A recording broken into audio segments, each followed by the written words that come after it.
ന്യായാധിപരെ, സ്നേഹം നിറഞ്ഞ അഭിഭാഷക സുഹൃത്തുക്കളെ, കോടതി ജീവനക്കാരെ,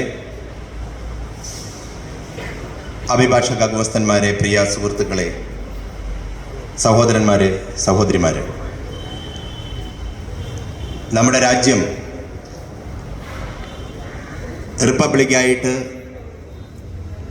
74 വർഷം പിന്നിടുകയാണ്. 75ാമത് റിപ്പബ്ലിക് ദിനമാണ് ഇന്ന് ഇന്ത്യയെമ്പാടും സമുചിതമായി കൊണ്ടാടുന്നത്. നമുക്കറിയാം,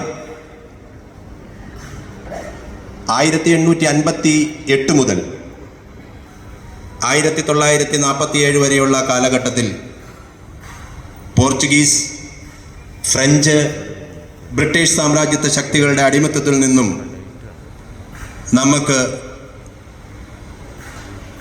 അതിഭയങ്കരമായ സമരങ്ങൾ ചെയ്ത്, നിരവധി സമരങ്ങൾ ചെയ്ത് നേടിയെടുത്ത ഒരു സ്വാതന്ത്ര്യമാണ് നമുക്ക് ഇന്ന് നാം അനുഭവിക്കുന്നത്. നമ്മുടെ ഭരണഘടന, അതിൻ്റെ ശില്പികൾ വിഭാവനം ചെയ്തിട്ടുള്ള അതിലെ തത്വങ്ങൾ, അതിലെ ആമുഖം, അധികാര വികേന്ദ്രീകരണം, അധികാര ശ്രേണികളെ സംബന്ധിച്ചുള്ള ഭരണഘടനയുടെ നിലപാടുകൾ അത് ഉയർത്തിപ്പിടിക്കുവാൻ ഇന്ത്യയിലെ പൗരന്മാരെന്ന നിലയിൽ നമ്മൾക്ക് കടമയുണ്ട്, കർത്തവ്യമുണ്ട്.